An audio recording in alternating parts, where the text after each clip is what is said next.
Get the latest local news, obituaries, police splatter, weather forecast, and more with no paywall. Head to DeWittDailyNews.com to get the local information you need to know. Netflix buffering, YouTube spinning, devices not connecting, Zoom calls dropping. It's frustrating. Let's end your frustration by signing up for fiber internet in Clinton. Click the Connexus icon at DeWittDailyNews.com. From the Heart Media Group newsroom and DeWittDailyNews.com, I'm Ben Hubbard with this expanded morning newscast.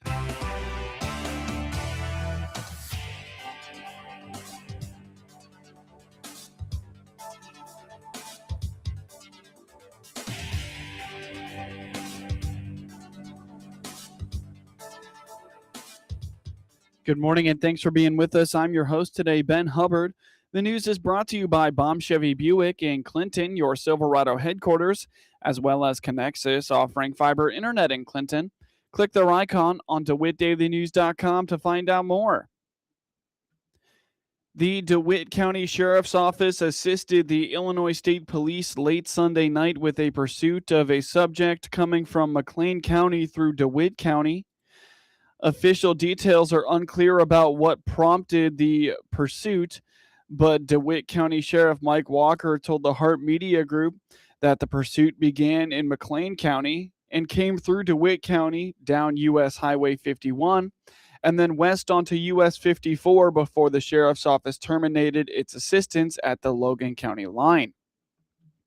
Details of how many subjects may have been in the vehicle and why they were fleeing were not available at the time of the story. Sheriff Walker says in addition to his office and the Illinois State Police, Leroy Police Department and Hayworth Police Department were also involved. The story will be updated if more details become available.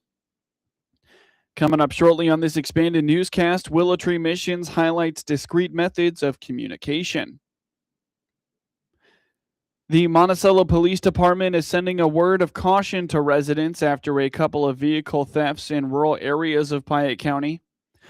On the WHOW Morning Show Monday, Monticello Police Chief Rob Bross told the Heart Media Group a couple of recent thefts of vehicles in rural Piatt County have him reminding residents to keep those vehicles locked. Here, say about a week or so ago, had a couple stolen vehicles out in the county that were close enough to Monticello. So what we're trying to push out is pretty much just, we understand the holidays are hectic, but both stolen vehicles had the keys either in the vehicle or really close to the vehicle. We try to remind people, hey, we understand holidays are hectic, or we're thinking about gifts and family and travel and everything else, but really, it's going back to the basics of, making sure we lock our vehicles, even when they're at home, taking everything out. I know we like to think that it's, 1950s Mayberry and, we can leave everything unlocked. But unfortunately, even if you're out in the, county, if you have a nice country home, you really need to lock everything up. And that's just because we're seeing more and more people coming to the area, and they'll drive and they'll walk, they'll go up a long driveway just to see what's out there. So really reminding people, just make sure you stay safe, lock up everything, and keep the keys with you.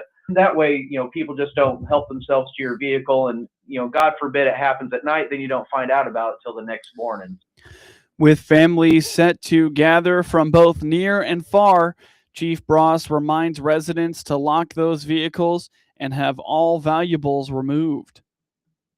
I mean, let's face it, we all get together, we put gifts in our car, we're getting ready to go out either that night or the next day. We tell people, over and over again, make sure, again, very simple thing, lock your vehicle, and then take everything out of sight that's valuable. Even loose change, wallets, GPS, cell phones, things like that. That way, people walk by, look in your car, don't see anything, they move on to the next one, or they just leave. Knock on wood, we don't see people actually breaking into vehicles. When dispatch gets the call, usually they say, oh, someone broke into a vehicle. I can count on one hand over the last 2.5 years how many cars actually got broken into. Almost all of them have been unlocked cars. They just rummage through it. They take a look, see if there's anything easy, cash, credit cards, and then go to the next one. So definitely, increased foot traffic. It's going to be close to 60 degrees Christmas Eve, Christmas Day, and I think through the early part of the weekend. So especially after the rush of the holidays, we kind of get that, relaxation time, for the weekend after. Definitely remember to lock everything up and get everything out of your vehicle. When it comes to crime like vehicle burglary and other small crimes, Chief Bross indicates the SAFE-T Act is preventing law enforcement from getting repeat offenders off the streets. The problem with the Safety Act is we do have quite a few repeat offenders. We had a local individual that was a suspect in a good majority of our thefts, and unfortunately, they weren't able to be detained. We had an individual that has been held due to a revocation of probation. He was a suspect in several thefts here in town. And oddly enough, now that he's being held for a little bit based on revoking that probation, our thefts have actually gone down with that individual. So, I mean, not that we like locking everyone up and that's not always the answer, but sometimes that it needs to happen. And not just, for the punishment aspect of it, but that's a lot of victims out here. And it's not just one or two incidents, it's several over several weeks, months, and in this individual's case, a year. Chief Bross also recommends having those home surveillance cameras working and connected to your Wi-Fi. They can be a valuable tool in the event of a crime on your property. When an individual is in a domestic violence relationship, it can be difficult for them to reach out for help, as abusers will often track their victims' communications. Andrea Coker is the Director of Services at Willow Tree Missions in Piatt County and indicates their agency is taking great strides to give victims an opportunity to be discreet in their efforts to seek help. So we've worked really hard here at Willow Tree to try and make our services accessible without letting abusers know what's going on, or at least allowing people kind of a cover-up story. So one thing we've done is in the last couple of years is we kind of integrated our phone system. So people can reach us by phone at 217-762-2350. When you call that phone number, it's the same phone number for both of our resale shops as well as services. That way, if someone is going through your phone bill or has access to your phone call histories and calls that you're making, it's a pretty easy cover up for the victim to say that they had seen something on our Facebook that they were calling about, or that they had called the downtown shop about what kinds of things they sell. It's just an easy path for a victim to have called that number and blame it on the resale shop. The same goes for coming into our resale shop. I meet with victims regularly at either location, depending on the situation. That way, it can appear as though someone's just coming in to utilize our resale spaces and actually are able to connect with me for services and not kind of send off any radars for anyone. According to Coker, the agency recently implemented a text line that victims can reach out to as well, so the conversation can be under wraps that way as well. So there is also, as far as us locally, you can text the same number that you called, 217-762-2350. That text service, I'm the only person who can see those text messages, and it doesn't have like caller ID. So if you reach out to that text line, it ultimately can stay incredibly private for just you. You never have to release to me what your name is. Getting people help is really all that matters. If that continues to be something that you're not comfortable with, we totally understand that. People can go the national direction. That phone number is 1-800-799-7233. Through that, you can be ported to all kinds of different services. Kind of every agency that offers violence service can be reached through that hotline. The number for both the hotline and the text line is 217-762-2350. You can also visit willowtreemissions.org or find them on Facebook for more information. Again, that hotline and text line phone number is 217-762-2350.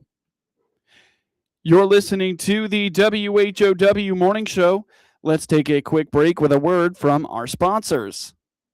Extra model year savings are available. This is Scott Baum from Baum Chevrolet Buick in Clinton and Farmer City. Yes, we have 2025 Silverados with extra savings as well as a few other models now. See our 2026 Silverados in regular cabs, double cabs, and crew cabs in gas or diesel. We also have a good selection of the all-new redesigned Chevrolet Traverse. Chevrolet, together, let's drive. See all our inventory at BaumChevyBuick.com right from the start. Experience the power of better connection with Connexus Fiber Internet. Connexus delivers ultra-fast, reliable speeds to keep you connected at the speed of life. Whether you're working from home, streaming your favorite shows, or gaming with your friends, Connexus has you covered. Say goodbye to buffering and dropped calls and say hello to fiber fast internet. Ready to upgrade your connection? Sign up today by clicking the Connexus icon at DeWittDailyNews.com. Nothing connects us like Connexus. News time is 20 minutes after the top of the hour. You're listening to the WHOW Morning Show. Unseasonably mild weather is going to dominate the upcoming holidays. That's the word from Ed Shimmin at the National Weather Service in Lincoln, who told the Heart Media Group on the WHOW Morning Show Monday, temperatures the next few days are going to gradually increase to where we could see record highs on Christmas Day. Yeah, we're going to be seeing spring-like temperatures for Christmas, which is, it'll be near record high temperature territory. So unusually warm for sure for that Christmas Day. Today is going to be seasonably mild. We're in the 40s, southerly winds. Nice day, actually, not too bad at all. And then once we get towards Christmas, there's a little bit of a warm front coming in Christmas Eve. Few showers, real light sprinkles. I mean, nothing impactful is potentially going to be hitting us there as we head into Christmas Eve day. But like each day is going to get warmer. 46 today, 53 on the 23rd. Christmas Eve day looks like we're going to top out right around 55. Oddly enough, that high is going to be in the evening, and then we're going to stay at 54, 55 all night long with southerly winds into Christmas morning. So Santa's sleigh is going to need some roller wheels instead of regular blades on there, and then we warm up all the way to the mid 60s on Christmas Day, which is record high temperature territory. Yeah, a few sprinkles Christmas Eve evening. If you're going to activity, you may have a few raindrops hit your windshield, but I don't know, the amounts are really minimal. Yeah, not even a couple of hundreds probably. So it may just be sprinkles there. So, but otherwise, unbelievably warm day for Christmas. Normally that means severe weather, and we're still monitoring. If a few showers are showing up in East Central Illinois, just east of DeWitt County. But if the models start showing a little more energy on that day, then could be a few storms. But right now, it's just looking like pretty quiet overall when you have that much heat, and the moisture at the surface will be there, but the mid levels are just bone dry. So it's just not able to generate any significant precipitation out of this very, very warm area. According to Shimmin, a large heat dome is set up out west and has pushed the winter jet stream north into Canada and created a warm air mass that is going to set up over the Midwest, probably for a couple of weeks. Yeah, there's a somewhat of a summer-like heat dome that's building out west, and we're just seeing, the winter jet stream kind of oscillates across Canada, and there'll be a dip over the Great Lakes, but that means there's warm air coming out of the plains, and it's able to pull that warm air all the way into Illinois this time, because that low cold air is kind of shifting east toward the East Coast and the eastern Great Lakes. And what's going to fill it? Well, what's west of us, and that's that heat dome. So we are just able to, benefit somewhat from that heat dome that's going to just slide east a little bit, and oddly enough, not going to bring a lot of storms with it as it, clears out of here. Shimmin reminds this time of the year Temperatures are generally in the 30s, so to reach 60 degrees on Christmas Day will be very much out of the norm. Sure, yeah. The normal high is 37, the normal low is 21.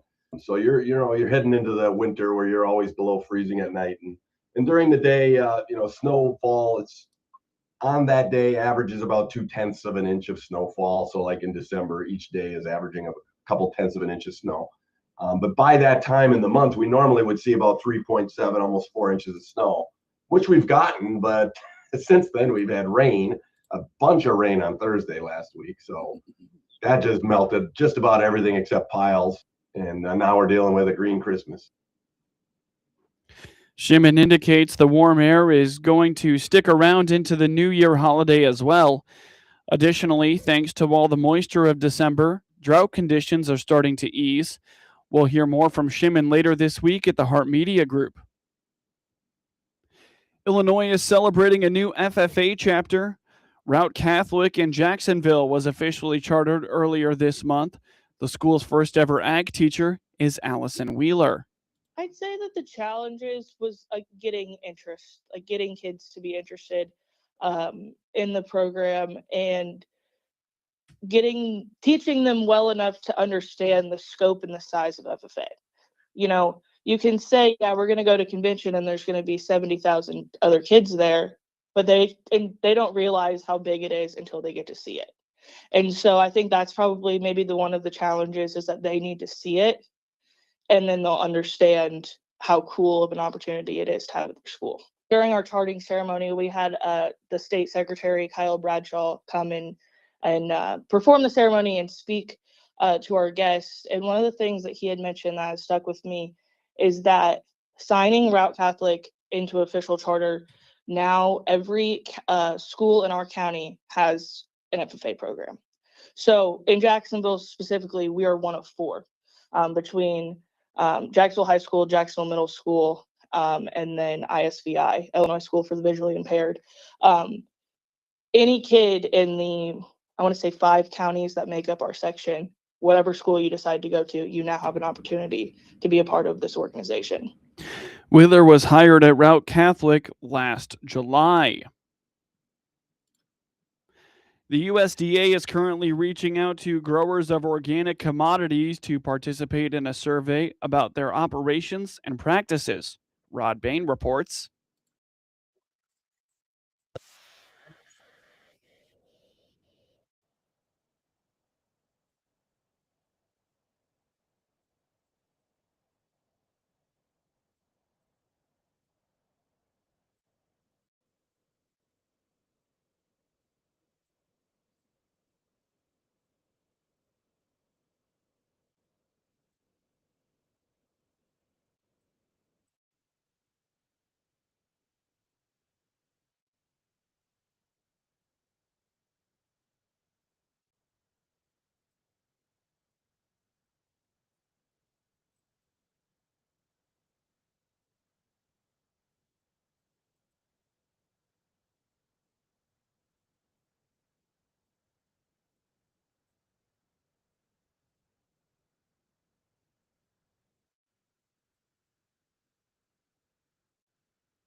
Now for your local obituaries.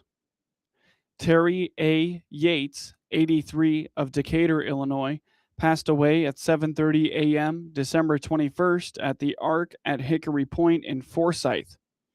Services will be 10 a.m. Monday, December 29th at Calvert Funeral Home in Clinton, with Pastor Mark Gehrig officiating.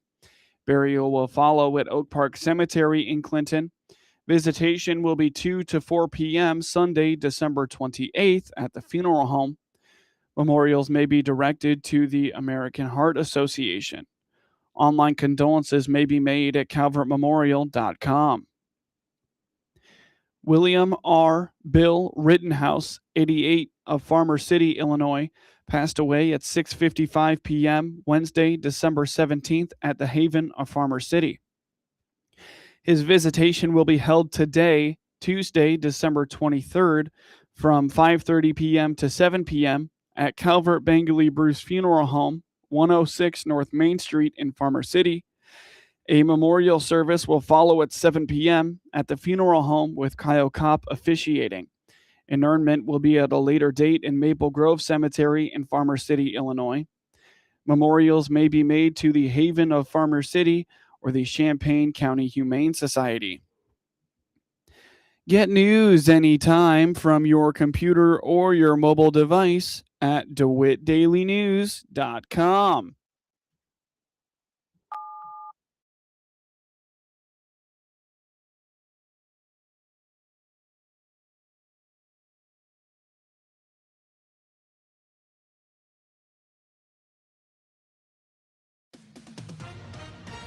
With SRN News, I'm Rich Thomason in Washington. The so-called Golden Fleet has gotten a green light from the Commander-in-Chief. President Trump says construction begins immediately on 2 brand-new state-of-the-art battleships. Another suspected drug-running boat has been blasted out of the water by the U.S. military. This time it was in the Eastern Pacific. One person reportedly killed. That drone up in the sky, chances are it was made in China, but from now on it won't be. The Federal Communications Commission is banning all new foreign-made drones. National security concerns the reason.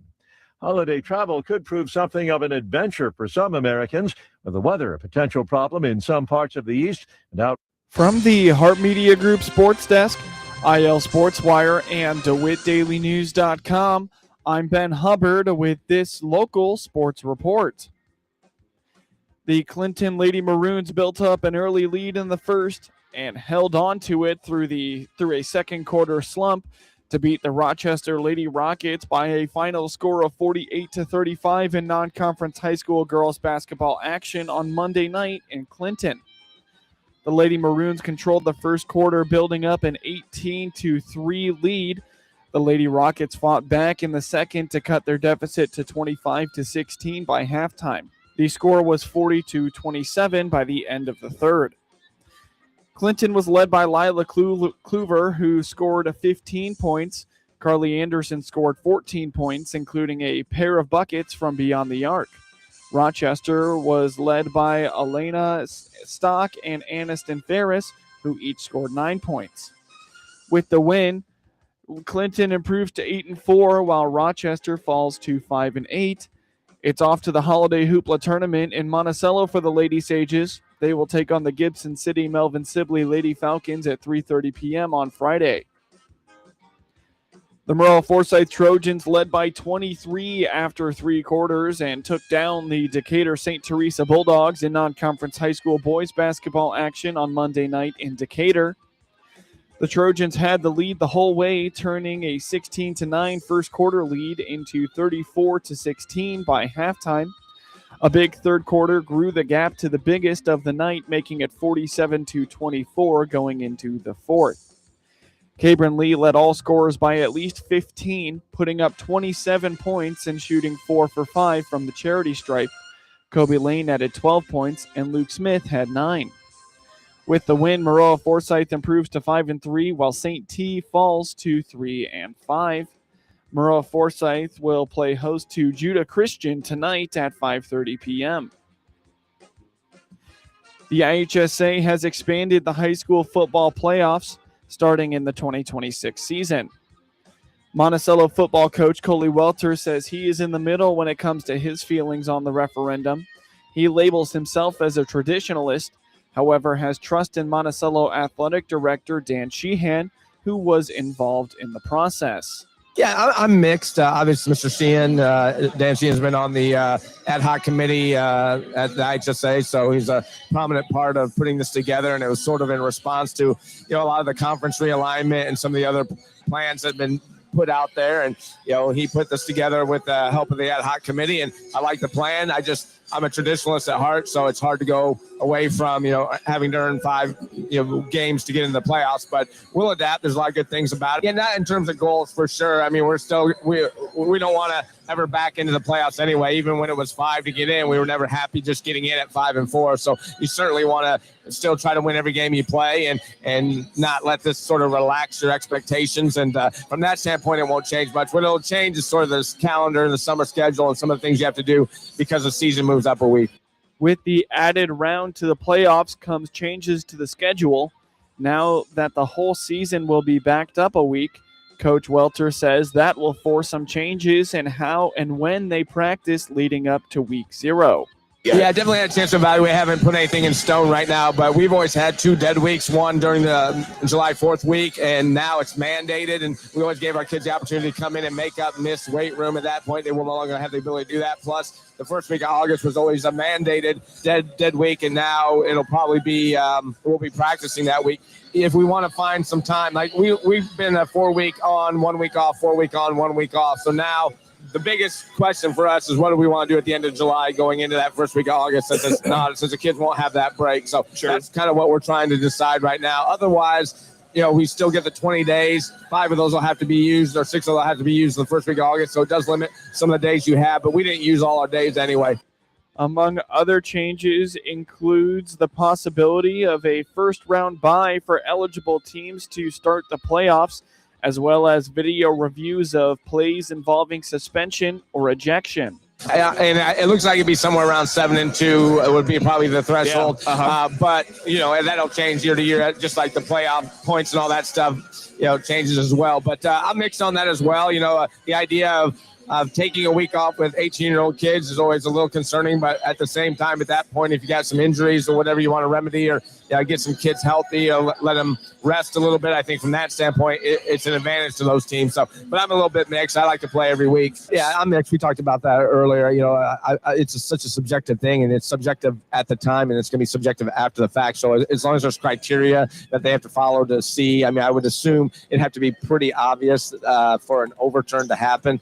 Because, it'll be interesting to see how that plays out. Sure. Coach Welter says he is always thinking of new plays to install with his team, and he is looking forward to kicking off the 2026 season in week 0 when they travel to Illinois Valley Central. Freshman guard Keaton Wagler made a career-best 5 3-pointers and scored 22 points to lead number 20, Illinois Fighting Illini, to a 91-48 rout of the Missouri Tigers on Monday night.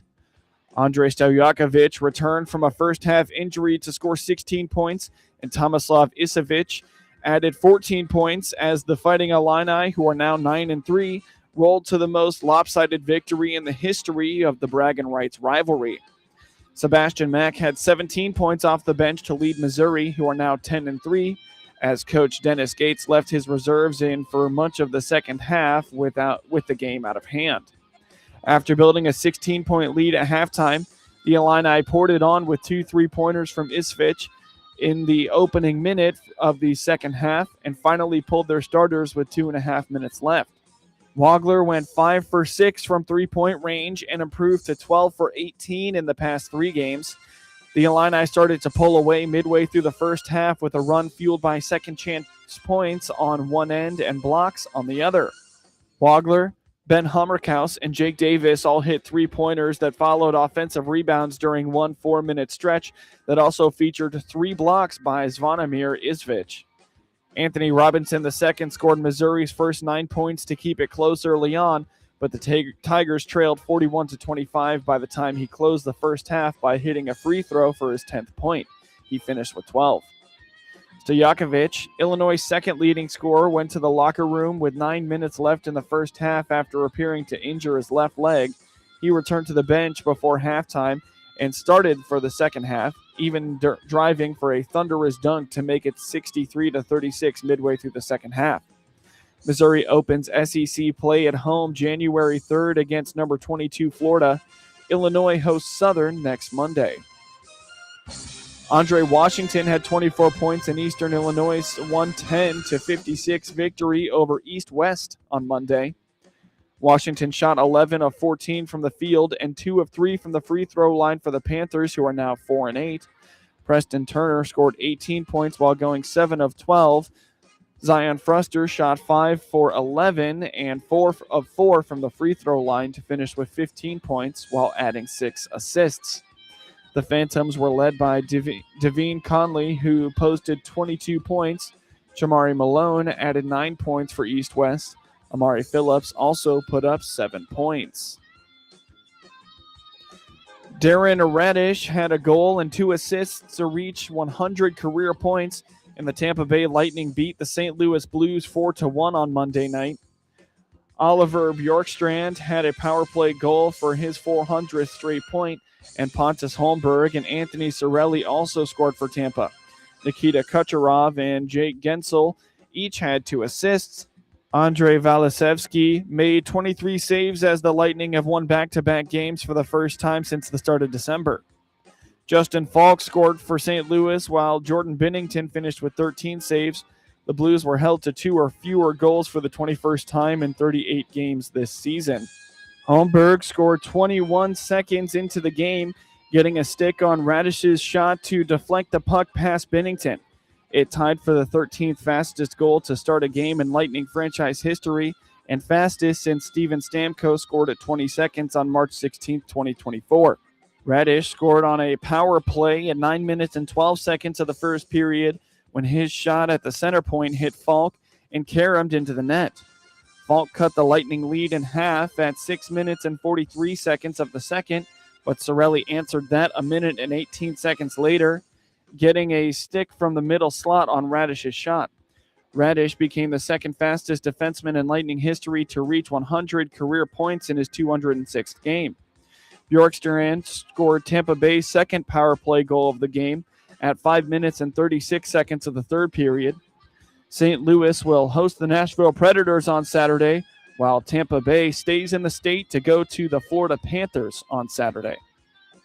Get highlights of your local high school program anytime by finding IL SportsWire on your preferred social media platform, and get local sports anytime at DeWittDailyNews.com. This is staff meteorologist Jennifer Wojcicki with your regional radio forecast. Sunshine mixed with clouds at times today, with daytime highs approaching 54. West winds 8 to 15 miles per hour. Partly cloudy skies tonight, lows dip down to about 32. Slight chance of rain tomorrow, daytime highs approaching 52, cloudy skies expected. Hear weather twice an hour or online anytime at